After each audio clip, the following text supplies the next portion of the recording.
আসসালামু আলাইকুম আপুরা ভাইয়েরা।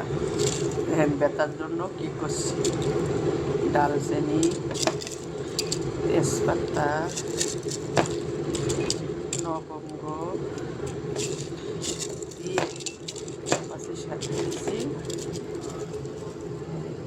লবঙ্গ, তেজপাতা, ডালচিনি, সাথে দিছি গোলমরিচ দিয়ে এগুলো ভিজাই থবো। এখন এটি ভিজাই থবো।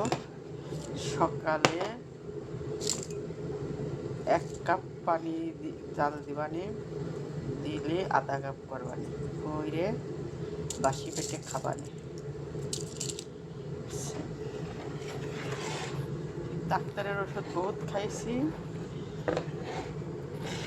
কাম হচ্ছে না। এখন আবার এই পদ্ধতি 1 সপ্তাহ খাচ্ছি, আলহামদুলিল্লাহ একটু ব্যথাটা কম হয়েছে। হাঁটু ব্যথা, পার গিরে ব্যথা, মাজা ব্যথা, এগুলোর জন্য একটু খাই। 1 সপ্তাহ খাচ্ছি, দেখা যাক আল্লাহ পাক কী করে। আল্লাহ মাফ করবো মনে হয়, যে ব্যথাটা কম হয়েছে। বিসমিল্লাহ। 6 মাস ধরে ওষুধ খাচ্ছি, কিছুই করতে পারছি না। এই জন্য এই পদ্ধতিটা বের করছি।